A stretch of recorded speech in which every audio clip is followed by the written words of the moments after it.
Hello everyone, welcome to काउट्स educate. तो बच्चों हम आपके लिए लेकर आ गए क्लास 9th फिजिक्स का फर्स्ट चैप्टर जिसका नाम है मोशन। तो बच्चों अब हम लोग क्लास 9th की फिजिक्स स्टार्ट करने जा रहे हैं और आपका वेलकम है कि आप क्लास 8 से 9th में आ चुके हैं। ठीक है, आपको हम बता दें कि क्लास 9th में आपको फिजिक्स में कौन कौन से चैप्टर पढ़ने हैं। जैसे पहला चैप्टर जो आपका है वो बच्चों मोशन है। दूसरा चैप्टर जो आपका है बच्चों वो लॉज ऑफ मोशन है, लॉज ऑफ मोशन। जो थर्ड चैप्टर है बच्चों वो है ग्रेविटेशन, ग्रेविटेशन। जो बच्चों फोर्थ चैप्टर है वह है वर्क एंड एनर्जी,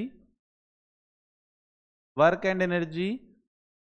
और जो फिफ्थ चैप्टर है बच्चों वो है साउंड। तो बच्चों ये आपको टोटल 5 चैप्टर्स पढ़ने हैं। अभी आप लोग न्यूमेरिकल्स पे ज़्यादा मतलब फोकस नहीं किए हो क्लास 8 तक, लेकिन अब आपको न्यूमेरिकल्स मिलने वाले हैं। वर्क एंड एनर्जी में न्यूमेरिकल्स होंगे, ग्रेविटेशन में न्यूमेरिकल्स होंगे, लॉज ऑफ मोशन में न्यूमेरिकल्स होंगे, साउंड में न्यूमेरिकल्स होंगे, है ना। बट न्यूमेरिकल्स बहुत ज़्यादा टफ नहीं है, बहुत ही ईजी है, फॉर्मूला बेस्ड हैं। ठीक है, तो आइए बच्चों स्टार्ट करते हैं, मिलके पढ़ते हैं और जो भी डाउट होगी वो आप लोग मुझसे डिस्कस करते रहिएगा। ओके, तो बच्चों स्टार्ट करते हैं पहला चैप्टर मोशन। देखो मोशन नाम से ही क्लियर है कि हम क्या करने वाले हैं भाई, अपने आसपास की चीजें जो मोशन हो रही है जो देखते हैं उसी को समझने वाले हैं, उसी को तो पढ़ने वाले हैं। तो सबसे पहले आप मुझे ये बताओ कि कब किसी बॉडी को आप मोशन में बोलोगे और कब किसी बॉडी को आप रेस्ट में बोलोगे। चलिए बताइए। जैसे आप अपने आसपास में देख रहे हो बच्चों की, आपकी जो मतलब रोड पे आप देखते हो कार चल रही होती है तो कहते हो ये मोशन में है। ठीक है, इसके अलावा आप देखते हो आपके घर में जो टेबल है उस पर बुक पड़ी हुई है तो आप कहते हो कि वो रेस्ट पे है। ठीक है, लेकिन आप कैसे कह पाते हो कि वो रेस्ट पे है मोशन में? आप किसी का रिफरेंस लेते हो। ठीक है, जैसे आप देखते हो कि कमरे की जो वॉल है, वॉल से जो बुक की जो डिस्टेंस है वो चेंज नहीं हो रही है, बहुत देर तक समय बीतता जा रहा है, बीतता जा रहा है और वो बुक जो है वो अभी भी वॉल से उतनी ही दूरी पे है। तो हम कहते हैं यार कि जो वॉल से उसकी डिस्टेंस है वो चेंज नहीं हो रही है, इसका मतलब क्या है, वो मोशन में है। ठीक है, अच्छा लेकिन ध्यान दीजिए बच्चों, आप किसी के रिस्पेक्ट में कोई ऑब्जेक्ट मोशन में हो सकता है तो किसी के रिस्पेक्ट में कोई ऑब्जेक्ट रेस्ट पे हो सकता है। जैसे एग्जांपल के तौर पे मान लीजिए आपके पास दो दोस्त हैं, दो दोस्त हैं, आप हो और आपके 2 फ्रेंड और हैं। ठीक है, अब जो ये दोनों फ्रेंड हैं बच्चों, ध्यान दीजिएगा, ये दो आपके जो 2 फ्रेंड हैं, ये दोनों ये कह रहे हैं भैया मुझे बस से जाना है कहीं पे। सपोज मान लो इनको बस से 4 बाग जाना है। ठीक है, तो ये दोनों बस पे खड़े हो गए, बस पे जाके बैठ गए। सॉरी, खड़े होड़े नहीं होंगे भाई, इतना ज़्यादा भीड़ नहीं है, हालांकि लोग आजकल खड़े होके ही जा रहे हैं बस में, लेकिन फिलहाल इनको सीट मिल जाएगी। ठीक, तो ये बस है, बस में ये दोनों लोग बैठ गए इस तरह से यहाँ पे। अच्छा ठीक है, और ये बस आगे चलने लगी। आप यहाँ रोड पे खड़े होके टाटा कर रहे हो, इस तरह से टाटा कर रहे हो, तो आपसे ये दोनों दूर जा रहे हैं तो आप कहोगे कि ये दोनों मोशन कर रहे हैं। ठीक है, मान लो आप ए हो, इनका नाम बी दे दिया, इनका नाम सी दे दिया, तो ए देख के कहेगा बी और सी को कि बी और सी दोनों मोशन कर रहे हैं, यानी बी और सी उससे ए से आगे जा रहे हैं। ठीक है, दूर जा रहे हैं। बट बी सी को जब देखेगा तो बी सी के हमेशा मतलब पीछे ही रहेगा, सी आगे है और बी पीछे है, और बी के रिस्पेक्ट में सी जो है बच्चों वो मोशन नहीं कर रहा है। ए के रिस्पेक्ट में बी और सी मोशन कर रहे हैं, लेकिन बी के रिस्पेक्ट में सी मोशन नहीं कर रहा है और सी के रिस्पेक्ट में बी मोशन नहीं कर रहा है, क्योंकि ये दोनों आगे पीछे ही है, मतलब ये दोनों की पोजीशन तो चेंज नहीं हो रही ना आपस में। तो देखो इसके रिस्पेक्ट में ये दोनों मोशन में है, इन दोनों के रिस्पेक्ट में ये दोनों रेस्ट में है, बस चल रही है, ये दोनों बैठे हुए हैं। ठीक है, तो डिपेंड करेगा कि कोई ऑब्जेक्ट किस फ्रेम ऑफ रेफरेंस से ऑब्जर्व कर रहा है, उसके ऑब्जर्वर पे डिपेंड करता है। जैसे मैं अभी यहाँ पे खड़ा हूँ, ठीक है, चलो मुझे बताओ मैं रेस्ट पे हूँ या मोशन में हूँ? तो अगर आप देखोगे तो कहोगे यार सर तो रेस्ट पे हैं, लेकिन अगर कोई मेरे को स्पेस से देखेगा तो इस अर्थ जो होती है वो अपने एक्सिस के अबाउट घूम रही है, तो वो कहेगा यार सर तो मोशन कर रहे हैं, है ना, क्योंकि वो स्पेस से देख रहा है। तो अर्थ तो मोशन कर रही है तो हम भी उसी पे क्या कर रहे हैं बच्चों, मोशन कर रहे हैं। ठीक है, तो किसी के लिए हम रेस्ट पे हो सकते हैं, किसी के लिए हम मोशन पे हो सकते हैं, यानी ये एक रिलेटिव टर्म है। कैसा टर्म है बच्चों? रिलेटिव टर्म है, डिपेंड करता है कि कौन ऑब्जर्व कर रहा है और कहां से ऑब्जर्व कर रहा है। ठीक है, ओके, तो किसी बॉडी को अगर हम रेस्ट पे कब कहेंगे बच्चों, जब उसकी जो पोजीशन है वो चेंज नहीं हो रही है टाइम के साथ साथ, तो हम कहते हैं कि वो रेस्ट पे है। लेकिन हमारे रिस्पेक्ट में वो रेस्ट पे है, किसी के रिस्पेक्ट में मोशन में हो सकता है, ठीक है। ओके, जिसके रिस्पेक्ट में किसी की पोजीशन चेंज नहीं हो रही है उसके रिस्पेक्ट में वो रेस्ट पे होगा, ठीक है। अच्छा, अगर किसी ऑब्जेक्ट की पोजीशन चेंज हो रही है टाइम के साथ साथ तो हम कहते हैं कि वो मोशन में। लेकिन मोशन एब्सोल्यूट नहीं है, वो रिलेटिव है, डिपेंड करेगा कि ऑब्जर्वर कहां पर है, ऑब्जर्वर कहां पर है, ठीक है। तो आई थिंक आपको रेस्ट और मोशन का कॉन्सेप्ट क्लियर हो गया होगा, ठीक है। सिंपल सी बात है, मान लो दो लोग हैं, बाइक से जा रहे हैं, मान लो ये बाइक है, इस बाइक से लोग जा रहे हैं, दो लोग, एक बाइक है और एक बाइक है, और दोनों बाइक एक दूसरे के बच्चों पैरेलल चल रही हैं।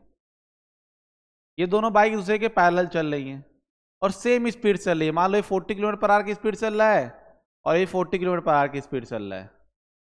दोनों ने साथ साथ स्टार्ट किया, साथ साथ आगे बढ़ रहे हैं, तो एक दूसरे के रिस्पेक्ट में बताओ ये दोनों रेस्ट पे होंगे या मोशन में होंगे। जैसे देखो, मैं भी 40 की स्पीड चल रहा हूं, मेरे बगल में एक आदमी वो भी 40 की स्पीड चल रहा है, तो मेरे बगल में वो हमेशा जब मैं इसे मुड़ के देखूंगा उसे, तो हमें वो हमेशा वो क्या दिखेगा, रेस्ट पे दिखेगा, और उसके रिस्पेक्ट में मैं क्या दिखूंगा, मोशन, रेस्ट पे दिखूंगा। मतलब एक दूसरे के रिस्पेक्ट में हम दोनों रेस्ट पे दिखेंगे, लेकिन जो बंदा रोड पे खड़ा होगा उसके लिए हम क्या होंगे, मोशन में होंगे, ठीक है बच्चों। तो रेस्ट और मोशन का कॉन्सेप्ट क्लियर हुआ। ओके, ये रिलेटिव होता है और डिपेंड करता है ऑब्जर्वर कहां पर है, ठीक है। ओके, अब बच्चों हम बात करते हैं कि हमारे जो आसपास में जो मोशन हो रही है वो किस तरह की होती है, उनको किस तरह से क्लासिफाई करते हैं, ठीक है। तो देखो, दो तरह के मोशन हम आप अपने आसपास देखते हैं, एक होता है ट्रांसलेशनल मोशन और दूसरा होता है बच्चों रोटेशनल मोशन। एक होता है ट्रांसलेशनल मोशन और एक होता है बच्चों रोटेशनल मोशन। ध्यान दीजिए, ट्रांसलेशनल मोशन क्या होती है, अगर कोई ऑब्जेक्ट एक प्लेस से दूसरे प्लेस जाता है तो ट्रांसलेशनल मोशन है। अब अगर वो स्ट्रेट पाथ पे जा रहा है तो वो रेक्टिलिनियर मोशन कर रहा है। रेक्टिलिनियर वर्ड से क्लियर है, रेक्टिलिनियर मतलब लीनियर पाथ पर मोशन है, एकदम स्ट्रेट पाथ पे मोशन। अगर मोशन अलोंग स्ट्रेट लाइन है तो रेक्टिलिनियर, और अगर वो कर्व्ड पाथ पे चल रहा है, टेढ़े मेढ़े पाथ पे चल रहा है, तो हम कहते हैं कर्वीलिनियर। देखो, बस देखो, अपने जगह से यहां से वो कहीं पे भी आगे बढ़ जाए तो वो ट्रांसलेशनल मोशन कर रहा है, वो जहां पे उससे कहीं आगे बढ़ जाए। अब किस तरह से जा रहा है, आगे टेढ़ा मेढ़ा जा रहा है या सीधे जा रहा है, उसी के अकॉर्डिंग डिवाइड किया गया दो पार्ट में। सीधे जाएगा तो रेक्टिलिनियर, कर्व्ड पाथ पे जाएगा तो कर्वीलिनियर, ठीक है। ओके, तो सीधे जाने का एग्जांपल, जैसे a car moving on a straight highway, तो स्ट्रेट हाईवे पे चल रहा है तो कैसा मोशन हो गया बच्चों, रेक्टिलिनियर मोशन, ठीक है। और कर्व पाथ पे चलने का मतलब a ball thrown in a parabolic trajectory, मतलब अगर किसी बॉल को इस तरह से हम फेंक देते हैं, इस तरह से, तो बॉल मान लो ऐसे जा रही है इस तरह से, तो ये जो पाथ है बच्चों ये कर्व पाथ है, इसे हम प्रोजेक्टाइल मोशन कहते हैं। तो जो प्रोजेक्टाइल मोशन होती है वो बच्चों कर्वीलिनियर मोशन है। इसके अलावा जो सर्कुलर मोशन होती है, कोई बॉडी अगर सर्कुलर पाथ पे चलती है तो वो भी क्या है, कर्वीलिनियर मोशन है, कर्व्ड पाथ पे चल रहे हैं। और रेक्टिलिनियर मोशन में क्या होती है, स्ट्रेट पाथ पे चलना। यानी जब कोई ऑब्जेक्ट आगे बढ़ रही है, आगे बढ़ रही है तो दो तरह के मोशन करेगा, या तो रेक्टिलिनियर या तो कर्वीलिनियर, ठीक है।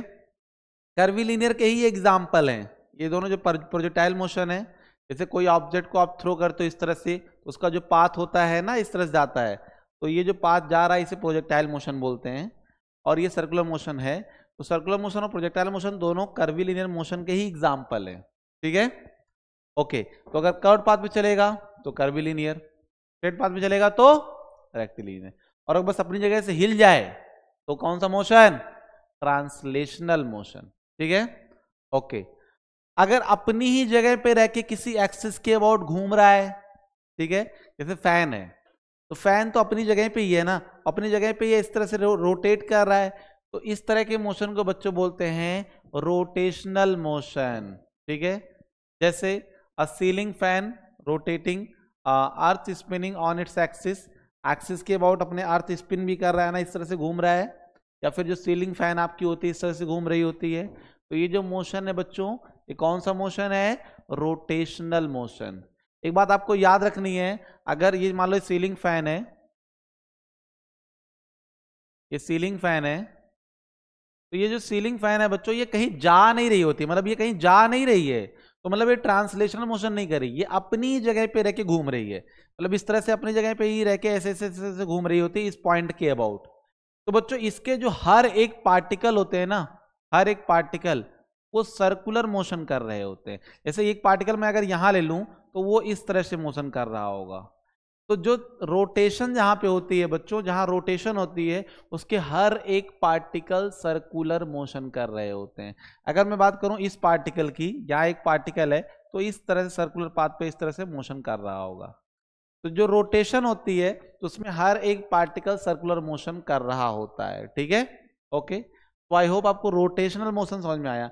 जब कोई पार्टिकल सर्कुलर पाथ पे जा रहा होगा खुद तो सर्कुलर मोशन होगा, लेकिन अगर पूरी बॉडी किसी पॉइंट के अबाउट घूम रही है तो रोटेशन होगा, ठीक है, ओके। देखो रोटेशन और सर्कुलर मोशन लगभग कंबाइंड है, ठीक है।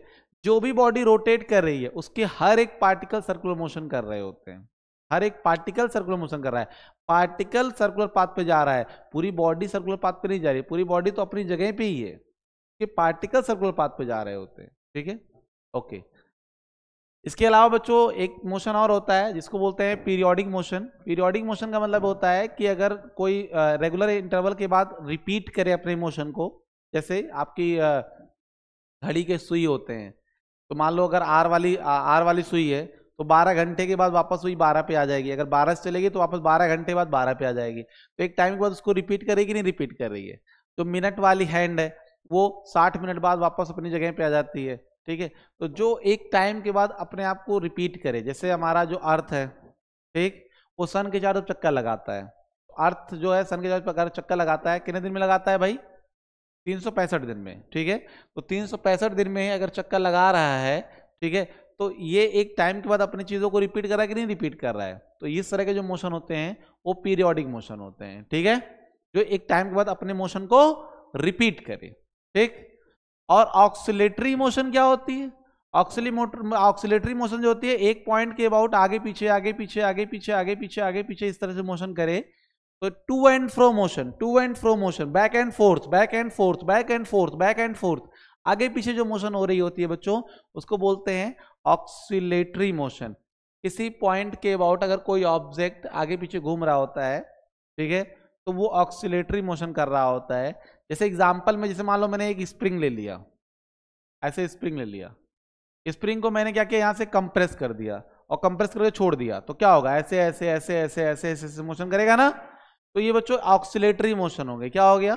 ऑक्सिलेटरी मोशन, ठीक है। इसके अलावा जैसे पेंडुलम है, इस तरह से मोशन कर रहा है, ठीक है, इस तरह से, तो ये भी ऑक्सिलेटरी मोशन है। हालांकि ये जो मोशन हो रहा है एक टाइम के बाद ये भी रिपीट हो रहे हैं, ऑक्सिलेटरी मोशन भी एक टाइम के बाद क्या हो रहे हैं बच्चों? रिपीट हो रहे हैं। तो ऑक्सिलेटरी मोशन पीरियोडिक होते हैं, लेकिन सारे पीरियोडिक मोशन ऑक्सिलेटरी नहीं होते हैं। All oscillatory motion are periodic. क्योंकि देखो कोई भी अगर आपका ऑक्सिलेटरी मोशन हो रहा है टू एंड फ्रो, तो वो एक टाइम के बाद रिपीट जरूर करेगा। जैसे पेंडुलम है, मान लो अगर यहां शुरू हुआ तो वापस लौट के वहां पे आएगा, एक टाइम के बाद रिपीट किया ना, तो उससे हम बोलते हैं कि ये पीरियोडिक मोशन भी है, ठीक है। लेकिन सर्कुलर मोशन अगर कोई कर रहा है, जैसे अर्थ सन के चारों तरफ घूम रहा है, तो वो आगे पीछे तो मोशन नहीं कर रहा है ना, वो तो एक चक्कर लगा रहा है पूरा, तो वो पीरियोडिक मोशन है, लेकिन ऑक्सिलेटरी तो नहीं है ना। ऑक्सिलेटरी में टू एंड फ्रो होना चाहिए। क्या होना चाहिए? To and fro, to and fro, to and fro. तो अर्थ सन के चारों तरफ टू एंड फ्रो थोड़ी ना चल रहा है, तो पीरियोडिक है बट ऑक्सिलेटरी नहीं है। लेकिन सारे ऑक्सिलेटरी पीरियोडिक होते हैं, जो ऑक्सिलेटरी है वो पीरियोडिक जरूर होंगे, ठीक, okay. All oscillatory motion are periodic, but all periodic motion are not oscillatory, need not be oscillatory, ठीक है। जैसे पेंडुलम की स्विंगिंग हो गई, चाइल्ड ऑन स्विंग हो गया, एक बच्चा अगर स्विंग पे झूले पे है तो वो कौन सा मोशन कर रहा होता है? To and fro. वो तो पूरा एक चक्कर घूम तो नहीं जाता है ना, ऐसे से चलता है ना, तो ऑक्सिलेटरी मोशन है। इसके अलावा जो सर्कुलर मोशन क्या होती है? अगर किसी सरकमफेरेंस ऑफ सर्कल के अलोंग अगर कोई मोशन हो रहा है, मतलब कोई सर्कुलर पाथ है और कोई ऑब्जेक्ट उस पाथ पे घूम रहा है, ऑब्जेक्ट उस पाथ पे चल के जा रहा है, ठीक है, ऑब्जेक्ट अपनी जगह पे रह के घूमना अलग चीज है, और ऑब्जेक्ट चल के जाए सर्कुलर पाथ पे घूमना अलग चीज है। अगर ऑब्जेक्ट अपनी जगह पे ही रह के घूम रहा है दैट इज रोटेशनल मोशन, लेकिन ऑब्जेक्ट अगर सर्कुलर पाथ पे जा रहा है, ऐसे घूम रहा है, दैट इज सर्कुलर मोशन। ठीक है, जैसे हमारा जो अर्थ है, ठीक, अर्थ सन के चारों तरफ जा रहा है घूमते हुए, तो वो सर्कुलर मोशन कर रहा है, लेकिन अपने एक्सिस के बाद घूम भी रहा है, तो रोटेशन भी कर रहा है, यानी वो रोटेशन करते हुए आगे बढ़ रहा होता है, इस तरह से, इस तरह से, ठीक है, इस तरह से। तो वो सर्कुलर मोशन भी कर रहा है और रोटेशन मोशन भी कर रहा है। ठीक है, ओके। तो ये हमारे बच्चों टाइप्स ऑफ मोशन हो गए जो मैंने आपसे डिस्कस कर लिया। ठीक है, ये आपको आना बहुत जरूरी है, टाइप्स ऑफ मोशन के बारे में आपको जानना बहुत जरूरी है। ठीक है, अब हम लोग बच्चों आगे बढ़ते हैं और बात करते हैं, जब आप आगे बढ़ते हो तो आप कुछ डिस्टेंस कवर करते हो, तो समझते हैं यार, कहते हैं यार डिस्प्लेसमेंट और डिस्प्लेसमेंट में क्या अंतर है, तो हम समझते हैं बच्चों डिस्टेंस और डिस्प्लेसमेंट क्या होती है। ठीक है, तो इधर हम लोग डिस्टेंस ले रहे हैं और इस तरह हम डिस्प्लेसमेंट ले रहे हैं।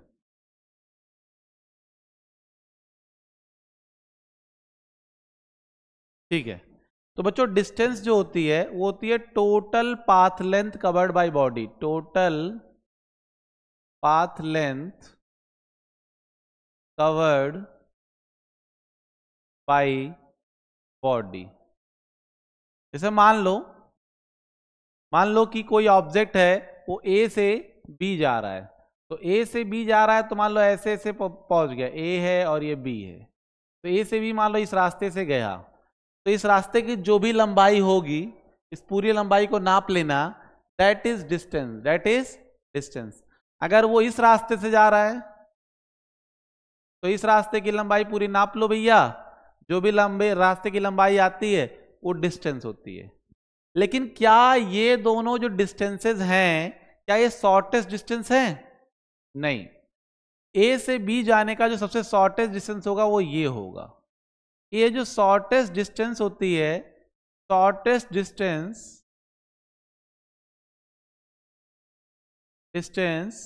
Between initial and final position, initial and final position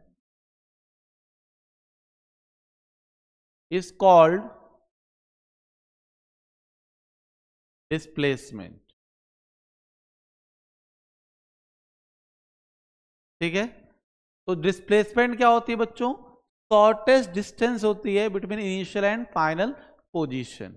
ठीक है, तो ध्यान दीजिए जो हमारा यहाँ पाथ 1 है, चाहे कह लो पाथ 1 2 1 हो या 2 हो या 3 हो, तीनों के तीनों बच्चों डिस्टेंस हैं, लेकिन डिस्प्लेसमेंट कौन है? डिस्प्लेसमेंट सिर्फ पाथ 2 है। अगर मैं पूछूं क्या पाथ 3 है, मैं पूछूं क्या पाथ 3 डिस्टेंस भी है? यस, डिस्टेंस भी है। ठीक है, लेकिन वो शॉर्टेस्ट डिस्टेंस है, तो उसका एक अलग नाम दे दिया हमने। जो शॉर्टेस्ट डिस्टेंस होती है उसको बोलते हैं बच्चों डिस्प्लेसमेंट। ठीक है, थर्ड भी डिस्टेंस है, ठीक है, लेकिन वो डिस्प्लेसमेंट भी है क्योंकि वो सबसे शॉर्टेस्ट डिस्टेंस है। तो देखो डिस्टेंस कई सारे हो सकते हैं, डिस्प्लेसमेंट सिर्फ एक होता है। कौन सा? एक इनिशियल पोजीशन जहां पे थे और फाइनल जहां पहुंचे हो, उनके बीच में सबसे शॉर्टेस्ट डिस्टेंस, सबसे शॉर्टेस्ट डिस्टेंस। ठीक है, तो ये डिस्प्लेसमेंट होती है। तो इससे आप लोगों को एक बात तो क्लियर हो गया होगा कि डिस्टेंस यार डिस्प्लेसमेंट के डिस्टेंस जो होती है वो और डिस्प्लेसमेंट जो होती है उसमें से बड़ा कौन होगा? चलो बताओ मुझे, डिस्टेंस और डिस्प्लेसमेंट में बड़ा कौन होगा बताइए बच्चों, ध्यान दीजिए। डिस्टेंस और डिस्प्लेसमेंट में सबसे बड़ा कौन होगा? डिस्टेंस। ऑब्वियस सी बात है, डिस्टेंस डिस्प्लेसमेंट से बड़ी होगी। क्या डिस्टेंस जो है वो डिस्प्लेसमेंट के बराबर हो सकता है? बताइए, क्या डिस्टेंस डिस्प्लेसमेंट के बराबर हो सकता है? बिल्कुल हो सकता है। अगर ऑब्जेक्ट स्ट्रेट पाथ पे चले तो, अगर ऑब्जेक्ट स्ट्रेट पाथ पे चलेगा तो डिस्टेंस और डिस्प्लेसमेंट बराबर हो सकते हैं। ठीक है, बराबर होते हैं, नहीं तो डिस्टेंस बड़ा होगा, डिस्प्लेसमेंट कभी भी बड़ा नहीं हो सकता। मतलब displacement can not be greater than distance, ये कभी नहीं हो सकता है, लेकिन distance is greater than displacement. तो अगर मैं डिस्टेंस अपॉन डिस्प्लेसमेंट का रेशियो लूं, डिस्टेंस अपॉन डिस्प्लेसमेंट का रेशियो लूं, तो हमेशा ग्रेटर देन इक्वल टू 1 आएगा, और डिस्प्लेसमेंट अपॉन डिस्टेंस का रेशियो लें तो लेस देन 1 आएगा। ठीक है, अगर ऊपर हम डिस्प्लेसमेंट अपॉन डिस्टेंस लें तो वो लेस देन और इक्वल टू 1 होगा। ठीक है बच्चों, हम डिस्टेंस को यस से डिनोट करते हैं और डिस्प्लेसमेंट को भी यस से करते हैं, दोनों को यस से डिनोट करते हैं, स्मॉल एस से। इसकी अगर बात करें एसआई यूनिट की, जो एसआई यूनिट होती है ये दोनों की मीटर ही होती है, दोनों की क्या होती है बच्चों, मीटर। एसआई यूनिट जो होती है दोनों की क्या होती है, मीटर होती है। ठीक है, अब देखो डिस्प्लेसमेंट जो है वो इनिशियल और फाइनल पोजीशन पर डिपेंड कर रहा है। तो अगर मान लो ए से वो गया बी, ए से गया बी और बी से वापस लौट के आया ए से गया बी से वापस आ गया ए, तो बच्चों उसका डिस्टेंस जो है ना वो तो ऐड हो जाएगा, ए से बी जाने का डिस्टेंस, बी से ए आने का डिस्टेंस टोटल ऐड कर लेंगे। ठीक है, लेकिन ए से बी गया और बी से वापस आ गया तो इनिशियल पोजीशन भी ए है, फाइनल पोजीशन भी ए है, तो ऐसे केस में डिस्प्लेसमेंट हमारा क्या हो जाएगा, जीरो। मतलब जहां पे हम थे वापस वहीं आ गए ना। अब जैसे ये पेन है, इस पेन को मैं ऊपर फेंका फिर यहीं कैच कर लिया, तो जहां से गया वापस लौट के वहीं आया। तो मान लो 1 मीटर ऊपर गया था और 1 मीटर नीचे आया, तो टोटल डिस्टेंस तो हो गया 2 मीटर, लेकिन डिस्प्लेसमेंट कितना हो गया, कमेंट करके बताइए। ओके, तो बच्चों ध्यान देखिए, distance is always positive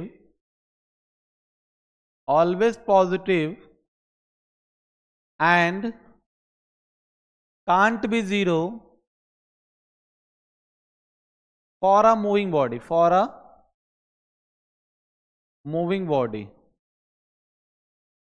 but जो डिस्प्लेसमेंट होती है बच्चों, displacement can be zero, zero कब, जब जहां से चला वापस वहीं आ जाए, पॉजिटिव एंड नेगेटिव, यानी डिस्प्लेसमेंट नेगेटिव भी हो सकती है। कैसे सर, ध्यान दीजिए, अगर मान लो मैं एग्जांपल देता हूं, जैसे मान लो आप यहां से चले, ये नंबर लाइन है, ये 0 है, ये 1 है, ये 2 है, ये 3 है, ठीक, ये -1 है, ये -2 है, ये -3। ठीक है, मैंने कहा आप स्टार्ट किए 0 से और पहले गए आप 2 मीटर, फिर वहां से आगे वहीं से 5 मीटर गए, कितने मीटर गए, 5 मीटर, आप यहां पहुंचे हो। पहले आप शुरू किए ए से गए बी और बी से वापस आए सी, मतलब ए से गए बी और बी से वापस आ गए सी हमारा यहां पर है। ठीक है, तो टोटल डिस्टेंस की अगर बात करें बच्चों, तो जो डिस्टेंस हो जाएगा वो कितना हो जाएगा, इधर गया 2 प्लस 2 से फिर कहाँ गए बच्चों, 2 से फिर कहाँ पे गए -3 तक, तो टोटल कितना चले 5, तो टोटल बच्चों हो जाएगा 7 मीटर। ठीक है, लेकिन जो डिस्प्लेसमेंट होगा वो कहाँ पहले थे, यहाँ पर, और अभी कहाँ हो, यहाँ पर। ठीक है, तो इनके बीच की शॉर्टेज डिस्टेंस ये हो जाएगी विच इज -3 मीटर। ठीक है, तो आपका जो डिस्प्लेसमेंट है बच्चों वो नेगेटिव भी हो सकता है। ठीक है, ओके, जैसे मैं इसको 0 मानूं, यहां से ऊपर 1 मीटर फेंकूं और नीचे 2 मीटर चला जाए, तो ऑब्वियस सी बात है डिस्प्लेसमेंट तो नेगेटिव होगा ना, नीचे चला गया, 0 से नीचे चला गया तो नेगेटिव। तो बच्चों डिस्प्लेसमेंट हमारा नेगेटिव भी हो सकता है, पॉजिटिव भी हो सकता है और 0 भी हो सकता है, लेकिन डिस्प्लेसमेंट हमेशा क्या होगा, पॉजिटिव होगा। ठीक है, हमेशा पॉजिटिव, 0 तो बिल्कुल नहीं होगा, अगर कोई ऑब्जेक्ट मूव कर रहा है तो 0 नहीं हो सकता है। ठीक है, तो हम लोगों ने यूनिट के बारे में बात कर लिया, ये सब बात कर लिया। इसीलिए बच्चों ध्यान दीजिए, ये इनिशियल और फाइनल पोजीशन पे डिपेंड करता है, इसीलिए वेक्टर क्वांटिटी होती है और बच्चों ये स्केलर क्वांटिटी होती है। इसीलिए ये स्केलर होती है डिस्टेंस, क्योंकि इसको डायरेक्शन से मतलब नहीं है, इसको तो पूरे पाथ लेंथ से मतलब है, लेकिन इसको डायरेक्शन से मतलब है। ठीक है, ओके, देखो बच्चों यहाँ पे एक क्वेश्चन मैंने लिया है, इस क्वेश्चन को थोड़ा समझते हैं और डिस्टेंस डिफरेंस फाइंड करना सीखते हैं। ठीक है, ऐसे एक एथलीट है, complete 1 round of circular track of diameter 200 metre in 40 second, यानी एक सर्कुलर ट्रैक है, ठीक है, जिसकी डायमीटर जो है वो 200 मीटर है, डायमीटर 200 मीटर है, तो रेडियस कितनी हो जाएगी बच्चों, 100 मीटर हो जाएगी, ठीक। ओके, रेडियस कितनी हो जाएगी 100, डायमीटर 200 मीटर है तो रेडियस कितनी हो जाएगी 100 मीटर। कह रहा है ये एक पूरा राउंड जो है, ये पूरा राउंड ये 40 सेकंड में कंप्लीट करता है। कितने सेकंड में कंप्लीट कर रहा है बच्चों? मान लो अगर ए है, ये बी है, ये सी है और ये डी है, ठीक है। और ए से चला और वापस ए पे आके पहुंचा तो इसको टोटल टाइम कितना लगा 40 सेकेंड, ठीक है। Okay, what will be the distance covered and displacement at the end of 2 minute 20 second. 2 minute 20 second में, ठीक है, वो मुझे बताइए कहाँ कि उसका डिस्टेंस और डिस्प्लेसमेंट कितना होगा, ठीक है। तो पहले देखो 2 मिनट 20 सेकेंड में टोटल टाइम कितना हो जाएगा, तो टाइम की बात करें तो 2 मिनट 20 सेकेंड दिया है, तो 2 मिनट में कितने सेकेंड होते हैं बच्चों 120 और प्लस 20 तो कितना हो जाएगा 140 सेकेंड हो जाएंगे टोटल। कितना हो जाएगा 140 सेकेंड। टोटल टाइम हमारे पास कितने हो गए 140 सेकेंड। मिनट को मैंने सेकेंड में कन्वर्ट कर लिया, ठीक। अब 40 सेकेंड में एक राउंड कंप्लीट हो गया, प्लस 40 सेकेंड हो गए, फिर 40 सेकेंड और दे दिया मैंने, टोटल 80 सेकेंड हो गए, यानी 80 सेकेंड तो फिर 2 राउंड हो गया, फिर 40 दिया तो 120 सेकेंड हो गए, 3 राउंड हो गए, और अभी बचे कितने हैं 140 बचे, यानी 20 सेकेंड और बचे हैं ना। तो 20 सेकेंड में बताओ पूरा राउंड घूम पाएगा या कितना घूमेगा? 20 सेकेंड में जैसे ए से चला 40 सेकेंड में वापस ए आ गया, फिर 40 सेकेंड में ए पे आ गया, फिर 40 सेकेंड में ए पे आ गया, यानी टोटल कितना हो गया 120 सेकेंड, और अभी पहुंचा कहां पे है ए पे। फिर इसके बाद बच्चों ध्यान दीजिएगा, अभी हमारे पास 20 सेकेंड बचे हैं, 20 सेकेंड में वो आधा सर्किल ही चल पाएगा अभी, यानी सी पे पहुंचेगा। यानी हमारा जो 2 मिनट 20 सेकेंड में 3.5 राउंड चलेगा। कितना चलेगा 3.5 राउंड, 3.5 राउंड। और वो बच्चों पहुंचेगा कहां पे, पहुंचेगा कहां पे, ए से चलेगा तो सी पे पहुंचेगा, ए से चलेगा तो कहां पहुंचेगा बच्चों सी पे पहुंचेगा। तो बताइए मुझे एक राउंड में वो कितना डिस्टेंस चल रहा था, एक राउंड में कितना डिस्टेंस चल रहा था। तो अगर हम डिस्टेंस की बात करें तो बच्चों ध्यान दीजिए, एक राउंड में टोटल डिस्टेंस होती है 2 pi r which is circumference. Circumference, जितनी इसकी सरकमफेरेंस है एक राउंड में उतना ही चलेगा ना, बताओ आप लोग, ठीक है। तो ये कितना हो जाएगा बताओ 2 पाई, आर की वैल्यू कितनी दी थी, आर की वैल्यू कितनी है 100, यानी 100 इंटू यानी 200 पाई चलेगा एक राउंड में। एक राउंड में कितना चलेगा बताओ, कितना चलेगा ना 2 पाई आर होता है ना एक सरकमफेरेंस। ओके, तो हम पूरी पाथ की लेंथ निकाल रहे हैं, डिस्टेंस पूरी पाथ की लेंथ। एक राउंड में कितना चला 200 पाई, ठीक है। तो 3 राउंड में कितना हो जाएगा, 3 से मल्टीप्लाई करो, 3 इंटू 200 पाई विच इज 600 पाई। अच्छा, तो 600 पाई चल चुका है, ओके। अच्छा, अभी हाफ राउंड में कितना चलेगा बताओ, तो हाफ राउंड में कितना चलेगा, सिर्फ पाई आर चलेगा। हाफ राउंड में कितना चलेगा, जैसे पूरा एक राउंड चलता है तो कितना चलता है 2 पाई आर, तो हाफ राउंड चलेगा तो कितना चलेगा पाई आर, यानी पाई आर कितना हो जाएगा बेसिकली, हाफ राउंड की अगर बात करें हाफ राउंड, तो हाफ राउंड हो जाएगा पाई आर, और पाई इंटू आर यानी 100 पाई। तो टोटल डिस्टेंस कितना हो जाएगा बताओ, टोटल डिस्टेंस हो जाएगा बच्चों 700 पाई। 3 राउंड का 600 पाई और प्लस 100 पाई 700 पाई, तो 700 इंटू 22/7 रख देंगे, ये से 100 हो जाएगा, ये 2200 आ जाएगा, 2200 क्या मीटर। तो इस तरह से बच्चों हम लोग डिस्टेंस निकाल सकते हैं। और डिस्प्लेसमेंट का क्या मतलब है भैया, तो ए से चला था और सी पे पहुंचा है, तो ये डायमीटर जो होगी यही हमारे डिस्प्लेसमेंट हो जाएगी, यानी 200 मीटर हो जाएगा। डिस्प्लेसमेंट कितना हो जाएगा बताओ, डिस्प्लेसमेंट हो जाएगा 200 मीटर, ठीक। देखो इससे मतलब ही नहीं है आप कितना चक्कर घूम रहे हो, इससे कोई मतलब नहीं है डिस्प्लेसमेंट का, इससे मतलब है कि आप पहले कहाँ थे और बाद में कहाँ हो, ठीक है। बस हमें इसी से मतलब है। तो जो डिस्प्लेसमेंट होगा हमारा 200 मीटर हो जाएगा, और जो डिस्टेंस होगा वो कितना हो जाएगा बच्चों 2200 मीटर होगा, ठीक है। ओके, आई होप आपको एक चीज समझ में आया होगा। ये बात आपको याद रखना है कि सर्कुलर पाथ पे अगर कोई ऑब्जेक्ट चलता है, ठीक है, तो अगर एक राउंड पूरा कंप्लीट करता है, मतलब ए से चला, ये सेंटर है बी सी डी, ठीक है, तो अगर पूरा एक राउंड चलता है, पूरा एक राउंड, तो डिस्टेंस जो हमारा होगा बच्चों वो हमारा होगा 2 पाई आर, पूरा सरकमफेरेंस हो जाएगा। और जो डिस्प्लेसमेंट होगा बच्चों वो हमारा जहां से चला वापस वहीं आ गया, तो इसलिए डिस्प्लेसमेंट क्या होगी बच्चों 0। एक राउंड पूरा चलेगा, एक राउंड पूरा मतलब ए से चला वापस ए पे आ गया, तो डिस्प्लेसमेंट कितना होगा बोलो, ए से चला वापस ए पे आ गया तो डिस्प्लेसमेंट कितना होगा 0। ठीक है। अच्छा अगर मान लो हाफ राउंड चले, हाफ राउंड, तो हाफ राउंड केस में क्या होगा बच्चों, ए से चला और सी तक ही, ए से सी, ए टू सी, तो ऐसे केस में जो डिस्टेंस होगा बच्चों वो हमारा हाफ राउंड के लिए हो जाएगा पाई आर, आधा हो जाएगा, पूरा 2 पाई आर था उसका आधा हो जाएगा पाई आर, और जो डिस्प्लेसमेंट होगी वो हो जाएगी हमारी बच्चों 2r which is diameter, which is diameter, क्योंकि भैया ए से चला सी पहुंचा तो ये डायामीटर ही जो होगी ना यही हमारी डिस्प्लेसमेंट होगी, क्योंकि यही सबसे शॉर्टेस्ट डिस्टेंस है ए से सी आने की, है कि नहीं।